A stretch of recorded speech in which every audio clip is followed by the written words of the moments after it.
Hi all, അസ്സാം വലൈക്കും, welcome back. ഇന്നത്തെ റെസിപ്പി വന്നിട്ട് ഉമ്മാൻ്റെ സ്പെഷ്യലായിട്ടുള്ള കൊഞ്ചം പിടീൻ്റെ റെസിപ്പിയാണ്. ഇത് കാണുമ്പോൾ നമ്മുടെ കക്കറോട്ടിയൊക്കെ പോലെ ഉണ്ടാവും, പക്ഷേ ടേസ്റ്റും ഡിഫറെൻ്റാണ്, പ്രിപ്പറേഷനും ഡിഫറെൻ്റ് ആയിട്ടാണുള്ളത്.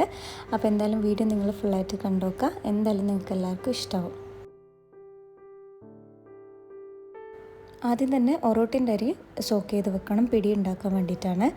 അത് നല്ല തിളച്ച വെള്ളത്തിൽ 2 മണിക്കൂറെങ്കിലും സോക്ക് ചെയ്ത് വെക്കണം. അപ്പോൾ 2 മണിക്കൂർ സോക്ക് ചെയ്തതിന് ശേഷം നല്ലപോലെ വാഷ് ചെയ്യുക. അതിനുശേഷം അതിലേക്ക് ചെറിയ ഉള്ളി ഒരു 5-6 ഇട്ട് കൊടുക്കാം. പിന്നെ ഒരു 1/2 കപ്പ് തേങ്ങയും കൂടി ഇട്ട് കൊടുക്കാം. എന്നിട്ട് ആവശ്യത്തിന് ഉപ്പും കൂടി ഇട്ടെടുത്തിട്ട് നല്ലപോലെ ഗ്രൈൻഡ് ചെയ്തെടുക്കണം. കുറച്ച് വെള്ളം കൂടി ആഡ് ചെയ്തിട്ട് നല്ലപോലെ പേസ്റ്റ് രൂപത്തിൽ ഗ്രൈൻഡ് ചെയ്തെടുക്കാം.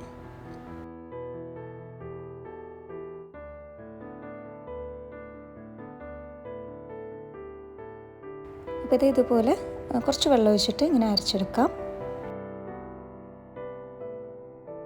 മീൻ ടൈം കൊഞ്ചന് ഒന്ന് മാരിനേറ്റ് ചെയ്ത് വെക്കണം. അപ്പോൾ ഇവിടെ 1 കിലോ കൊഞ്ചൻ എടുത്തിട്ടുണ്ട്. അത് ചെറിയ രീതിയിൽ കട്ട് ചെയ്ത് വെക്കാം. അതിലേക്ക് 2 ടേബിൾ സ്പൂണോളം മുളക് പൊടി, 1/2 ടീസ്പൂൺ മഞ്ഞൾപ്പൊടി, പിന്നെ ഇതിലേക്ക് ആവശ്യമായിട്ട് ഉപ്പും കൂടി ആഡ് ചെയ്തിട്ട് ഒരു 10 to 15 മിനിറ്റ്സ് ഒന്ന് മാരിനേറ്റ് ചെയ്ത് വെക്കാം.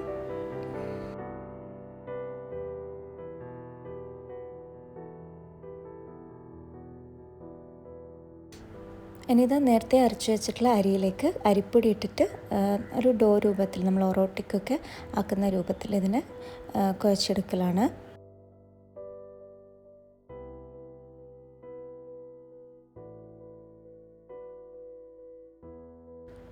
ഇനി ആ ഒരു അരിനെ പിടിയായിട്ട് ആക്കിയെടുക്കലാണ്. ഇതിന് നമ്മൾ യൂസ് ചെയ്യുന്നത് ഒരു റൗണ്ട് ഷേപ്പാണ്. ഏത് ഷേപ്പ് വേണമെങ്കിലും ചെയ്യാം, പക്ഷെ നമ്മൾ നോർമലി ചെയ്യുന്നത് റൗണ്ടായിട്ടാണ്. അപ്പം ഈ ഒരു പിടി ഉണ്ടാക്കുമ്പോൾ ഒരു മീഡിയം സൈസ് ആക്കിയെടുക്കുക. അധികം ചെറുതല്ല, എന്നാൽ ഭയങ്കര വലുപ്പം ഇല്ലാത്ത രീതിയിൽ വേണം ആക്കിയെടുക്കാൻ വേണ്ടിയിട്ട്.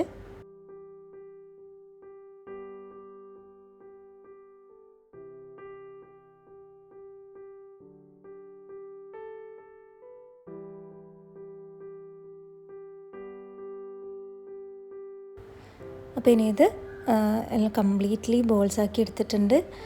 അത് നമുക്ക് സ്റ്റീമറിൽ വെച്ചിട്ട് സ്റ്റീം ചെയ്തിട്ടെടുക്കണം. അപ്പോൾ അതവിടുന്ന് സ്റ്റീം ആവട്ടെ. ആ സമയത്ത് ഇതാ കൊഞ്ചനൊന്ന് ഫ്രൈ ചെയ്തിട്ടെടുക്കാൻ വേണ്ടിയിട്ട് ഒരു പാൻ വെച്ചിട്ടുണ്ട്. അതിലേക്ക് കോക്കനട്ട് ഓയിൽ യൂസ് ചെയ്യാം. കോക്കനട്ട് ഓയിലാണ് ഇതിന് ഈ ഒരു റെസിപ്പിക്ക് നമ്മൾ കംപ്ലീറ്റ്ലി യൂസ് ചെയ്യുന്നത്. അതൊന്ന് ചൂടായതിനു ശേഷം അതിലേക്ക് നേരത്തെ മാരിനേറ്റ് ചെയ്ത് വെച്ചിട്ടുള്ള കൊഞ്ചനിട്ടിട്ട് ഒന്ന് ഫ്രൈ ചെയ്തിട്ടെടുക്കലാണ്.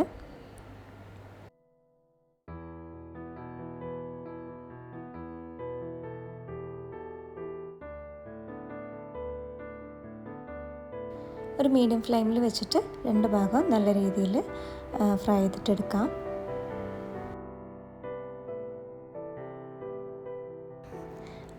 അപ്പോൾ ഇത് കൊഞ്ചം നല്ല രീതിയിൽ ഫ്രൈ ആയിട്ടുണ്ട്. ഇതൊരു പ്ലേറ്റിലേക്ക് മാറ്റി വെക്കാം.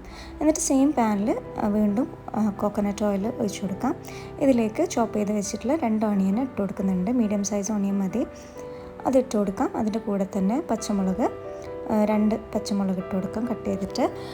അതിൻ്റെ കൂടെ തന്നെ 1 ടേബിൾ സ്പൂണോളം ഇഞ്ചി ചതച്ചതും കൂടി ഇട്ട് കൊടുക്കാം. പിന്നെ ആവശ്യത്തിന് ഉപ്പും കൂടി ചേർത്ത് നല്ലപോലെ സോട്ട് ചെയ്ത് കൊടുക്കാം.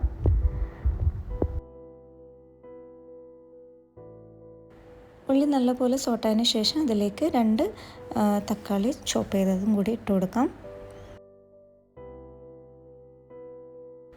ഇനി ഒരു മസാലയിലേക്ക് ഫൈനലായിട്ട് കുറച്ച് കറിവേപ്പിലയും 1/2 ടേബിൾ സ്പൂണോളം ഗരം മസാലയും കൂടി ഇട്ട് കൊടുക്കാം.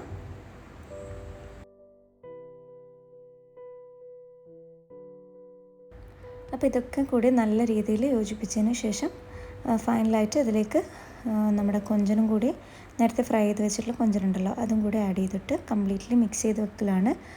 അപ്പം ഈ ഒരു കൊഞ്ചൻപിടീൻ്റെ ഒരു മസാല റെഡി ആയിട്ടുണ്ട്. ഇനി അടുത്തതായിട്ട് വേണ്ടത് തേങ്ങാപ്പാലാണ്. ഇതിപ്പോൾ 2 തേങ്ങേൻ്റെ തേങ്ങാപ്പാൽ എടുത്ത് വെച്ചിട്ടുണ്ട്. ഇനി ഇതൊരു ലാസ്റ്റ് പ്രൊസീജിയറാണ്. അതിന് വേണ്ടിയിട്ട് കുറച്ച് വലിയൊരു പോട്ട് തന്നെ എടുക്കുക.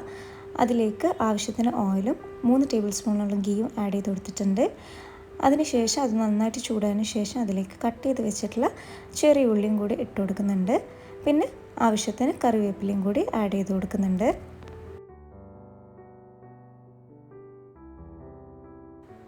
ഇനി ഇതിലേക്ക് നേരത്തെ നമ്മൾ റെഡിയാക്കി വെച്ചിട്ടുള്ള തേങ്ങാപ്പാൽ കംപ്ലീറ്റ്ലി ഇതിലേക്ക് ഒഴിച്ചു കൊടുക്കലാണ്.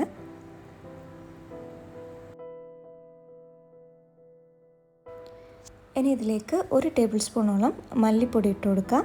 വേറെ പൊടികളൊന്നും ഇടുന്നില്ല, മല്ലിപ്പൊടി മാത്രമാണ് കേട്ടോ ഇടുന്നത്. പിന്നെ ആവശ്യത്തിന് ഉപ്പും കൂടി ഇട്ട് കൊടുക്കുക. ഉപ്പ് ബാക്കി എല്ലാത്തിലും കൂടി നോക്കിയിട്ട് വേണം ഇതിലും കൂടി ആഡ് ചെയ്യാൻ വേണ്ടിയിട്ട്, അധികം ആയിപ്പോകരുത്. ഇനി ഇതാ ഫൈനലായിട്ട് നേരത്തെ നമ്മൾ ഉണ്ടാക്കിയ മസാല ഉണ്ടല്ലോ, അത് ഇതിലേക്ക് യോജിപ്പിച്ച് കൊടുക്കാം.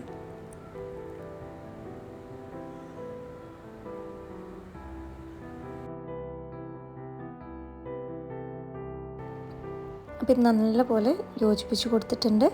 അപ്പോൾ ഈ തേങ്ങാപ്പാൽ അധികം തിളച്ച് വരണ്ട. ആ സമയത്ത് തന്നെ നേരത്തെ സ്റ്റീം ചെയ്ത് വെച്ചിട്ടുള്ള പിടികൾ അതും കൂടി ഇതിലേക്ക് ഇട്ട് കൊടുക്കാം. അത് കംപ്ലീറ്റ്ലി ഇട്ടിട്ട് അതും നല്ലപോലെ മിക്സ് ചെയ്ത് കൊടുക്കാം. ആദ്യം നമുക്ക് കുറച്ച് ലൂസായിട്ട് ഫീൽ ചെയ്യും, കുറച്ച് കഴിഞ്ഞാൽ അതങ്ങ് ടൈറ്റ് ആയിക്കോളും. ഇനി ഇതിൻ്റെ മുകളിലായിട്ട് ഫൈനലായിട്ട് കുറച്ച് മല്ലിച്ചപ്പും കൂടി ചോപ്പ് ചെയ്തത് ഇട്ട് കൊടുക്കാം. ഇനി ഇത് ചെറിയ ലോ ഫ്ലെയിമിൽ വെച്ചിട്ട് കുറച്ച് നേരം ഒന്ന് കുക്ക് ചെയ്തെടുക്കാം. വളരെ ലോ ഫ്ലെയിമിൽ വേണം വെക്കാൻ വേണ്ടിയിട്ട്, ഒരു 5 മിനിറ്റ്സ് വെച്ചാൽ മതി. അപ്പോൾ ഇത് നമ്മുടെ കൊഞ്ചമ്പൊടി റെഡി ആയിട്ടുണ്ട്. ഞാൻ പറഞ്ഞല്ലോ കുറച്ച് കഴിഞ്ഞാൽ അതങ്ങ് ടൈറ്റായിട്ട് വരും. അപ്പോൾ എല്ലാവരും ഇത് ട്രൈ ചെയ്ത് വെക്കണം, നല്ല ടേസ്റ്റാണ്. നോമ്പ് തുറക്കുമ്പോഴൊക്കെ വേറെ കടികളൊന്നും ഇല്ലെങ്കിൽ ഡയറക്റ്റ് ആക്കിയിട്ട് കഴിക്കാൻ പറ്റുന്ന നല്ലൊരു ഐറ്റമാണ്. പിന്നെ ഒരു കാര്യം ശ്രദ്ധിക്കേണ്ടത്, നമ്മളിത് തേങ്ങാപ്പാലാണ് കുക്ക് ചെയ്തെടുക്കുന്നത്. അതുകൊണ്ട് തന്നെ അധികം നേരത്തെ ആക്കി വെക്കരുത്, കാരണം ഇത് മോശമായി പോകാൻ ചാൻസ് ഉണ്ട് കേട്ടോ.